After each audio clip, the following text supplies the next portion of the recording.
So I think that's a good segue into a further exploration of Hans-Helmut's take on where we are in the euro area at this stage. What you assess is the resilience of Europe in this environment of rising US interest rates, and any thoughts on the resilience of euro area relative to the US?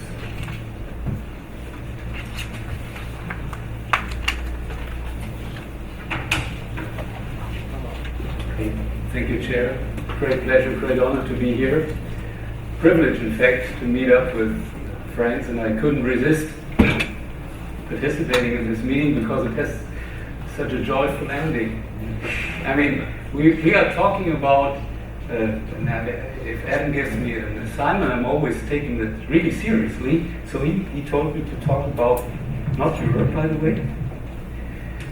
So I don't really go that deep into what you told me to do. Okay, I could do that. We will expand the discussion. That wouldn't be that prepared. I'm all here. I wouldn't be that prepared for that one. But he told me to think about, and Luis, financial stability when rates are rising. Well, gosh, we hope rates are rising. Why? Because that's endogenous. In fact, it would reflect an economy which would be doing better, which would be improving, which would be growing. So why complain? So I really like the topic, but unfortunately, I think in Europe we are still very far away from that.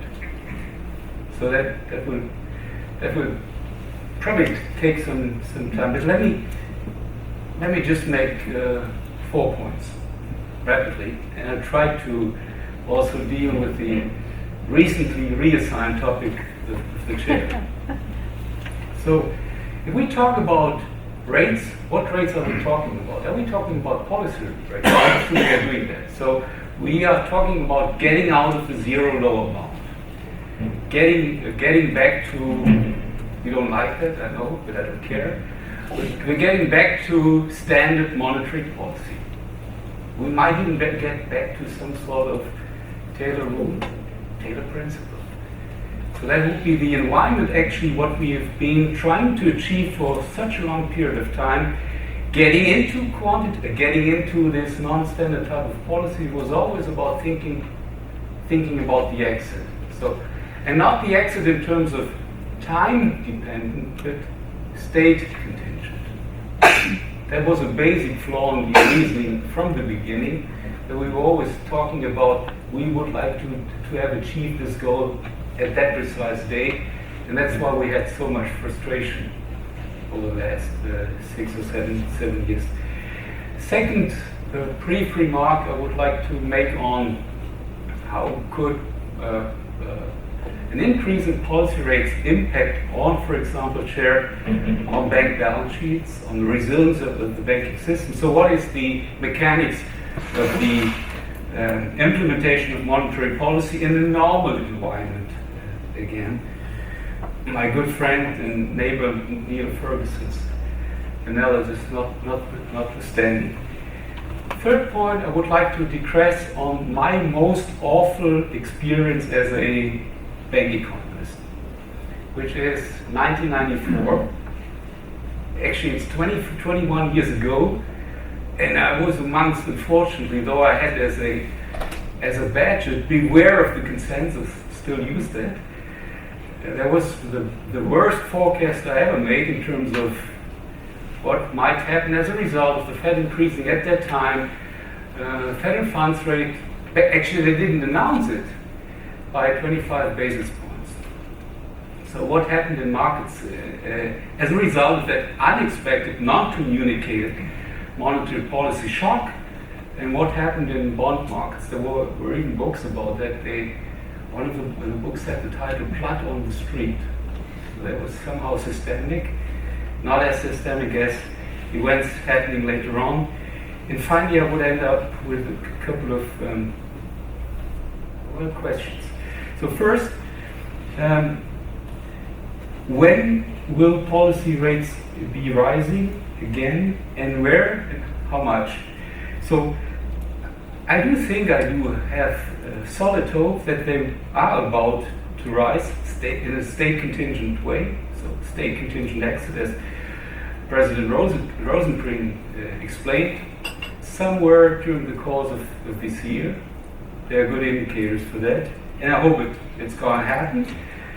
It will be, however, rather moderately, unfortunately, because there are too many good reasons why we do expect, even for the US, rather mediocre, medium-run growth perspectives. You might call that secular stagnation, however, it's so perspectives are not that brilliant. If one looks at Euroland, we are in a quasi-deflationary environment for quite some period of time, ex ante, and we are somehow stuck there. This has to do with a policy implementation process which is characterized by pretty diverging views, rather diverging economic developments on the sub-Euroland and the national environments, and Europe is rather vulnerable economy. So this is not America.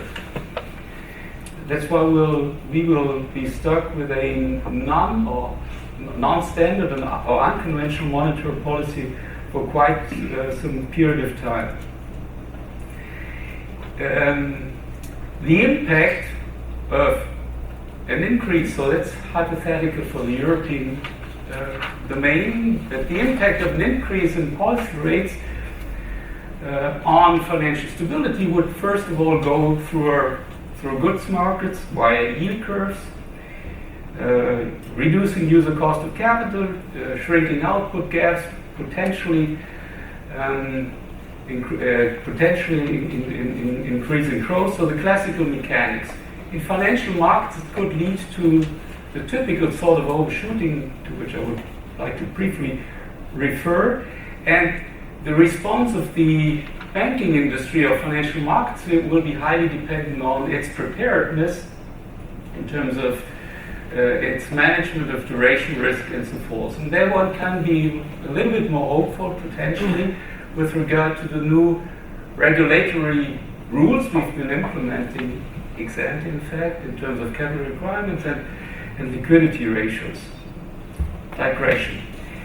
In February 1994, there were a number of institutions who were betting on continuously lowering interest rates, a continuous reduction of policy rates. And there were, at that time, fancy instruments, reverse floaters, Peter, you know this stuff, which led ultimately to a couple of institutions in the real economy going belly up, or even in government. In California, there was a county which had major troubles with its pension funds. So we could see, as a result of an increase in policy rate and uncertainty, an increase in variance, so some trouble in financial markets. But gosh, I would accept that. In fact, if you put 1994, and I was preparing myself with the help of Fred, Federal Reserve's newest database, if you use 50 years of nominal interest rates, and look at 1994 and the period between 55 and 2014, which Fred gives us, it barely shows up. So we had lots of these troublesome environments always at the beginning of an upstream. So a problem we hope for. Now I'm told to have about to overrun. 1 minute. Let me conclude, because Adam usually doesn't bash at Brazilians. I don't know why he's changed his branching out. preferences. So there's a king in his indifference curve suddenly showing up. So en guise de conclusion, I do think what we have to think very carefully about, and that could be a topic of a conference, How do we handle the potential trade-off between conflicting central bank targets? So we are beyond the dual mandate. We now have this financial stability mandate. But I hear Charles Goodhart and Adam saying, "You're boring, you always had it." He's right. You're right. But thinking about this trade-off is in terms of enlightening policy debate of the essence. Secondly, closely related to that, do central banks with a triple mandate become more hawkish? So this is what comes out of discussions at the BIS, Young-Son Chin, Claudio Borio. Is this more of a leaning against the wind? So as a result of financial stability concerns, we become more restricted? And do we become that differentially so? Is Europe more hawkish as a result of that than, for example, the US? Which I would surmise. How should investors, banks, respond to that? And finally, what is my major concern? What's the impact on potential growth? So all this emphasizing of risks and of stability concerns might ultimately come at a cost, namely we are less inclined to support growth, which on my preference scale is not what I'd like to see. Thank you very much for your attention.